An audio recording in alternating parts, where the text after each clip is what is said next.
My name is Josephina Osterman. I'm Maria Katropa's second daughter. I was born with the name Innocenza Tawasin, and Maria Katropa was my mother. And I know this is a cliche, but she was the best mom you could ever hope for. No matter what was happening in your world, no matter how bad things were, all you had to do was be around her and you felt that everything was going to be okay. We had a simple life, but we would always get together with family and friends, and it would just be really like a big party. And Mom, of course, she shows up. You don't have to ask her. She'll show up with her cannelloni and her lasagna. That was just who she was. Her essence was so beautiful. Her whole being was so welcoming. In the last few years, I was probably the closest of all my siblings to my mother. She would visit us a lot with her husband. Personally, myself, something was off about him when I first met him. We were very respectful of him because of our mother. We loved her so much that we welcomed him into our family as if he were our father. I feel like we were deceived by him, very much so. We didn't really know him. I don't think he ever let us know who he really was. Halfway through the marriage, Mom started opening up and telling me, phoning me up and saying, I'm not very happy. She would talk about not being able to leave the house, that he was controlling her behaviors, and that she was regretting having married him. And when I noticed things were going sideways, and I some of the signals that were there, I actually said, Mom, you need to leave him. And she told me that, she could handle it. I can handle this, everything's fine. He's my husband and I have to stay with him. Mom started telling me about him visiting her room 3 to 5 times a night and hovering over her bed. And I said to her, what does he do when he comes to your room? Oh, he just stares at me.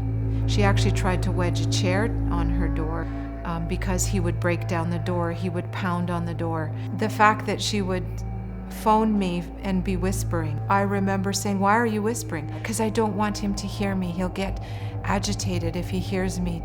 And then I do remember September 28th, 2009 was Mom's 69th birthday.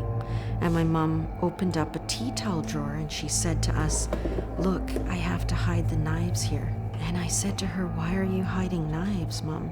She said, because he might hurt himself or me.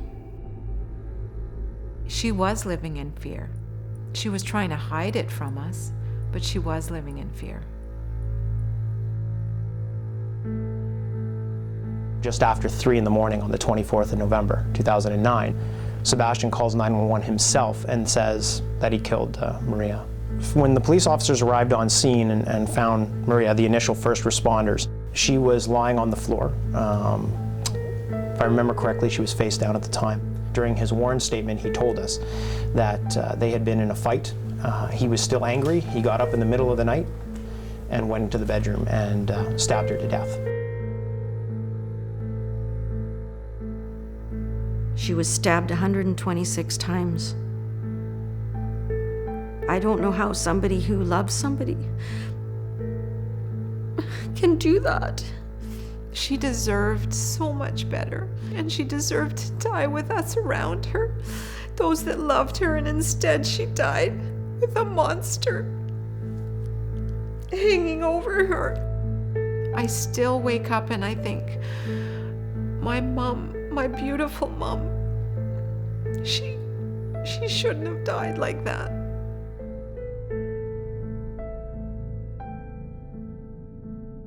He was convicted of second-degree murder, and pure and simple, as sick as it was, as twisted as it was, and as horrible as it was a case of domestic violence. The Surrey Women's Centre for us was a godsend. The fact that we had our victim services worker, Miriam, help us through every stage of the process. I don't know what we would have done without Miriam. The fact that this service was out there was something we weren't aware of as victims, because we weren't considered victims. You don't realize how much you need them until you end up being a victim, and knowing that they're there is so important. The best way to deal with this is to report those incidents, to come forward, to tell people that these things are happening within your home, to seek help if you're one of these people who is a victim of domestic violence. You've got to listen. You have to listen. You have to listen to that little voice inside, way deep down inside there. That gut feeling that you have. Follow through with it and see what you can do to help that person that's being victimized. We generally can recognize when something's wrong as individuals. You don't need to be a police officer to figure that out. And when you see something's wrong, that's the time to call. We have to work together as a society. We have to work together as human beings to protect each other. You have to listen, you have to see the signs, you have to educate yourself. Just be honest and truthful about what's happened to you. If you're being victimized, if you're being abused. The pain that we're going through, the pain that she went through, we can't let that happen to others. We have to stop it so that this doesn't happen to another family.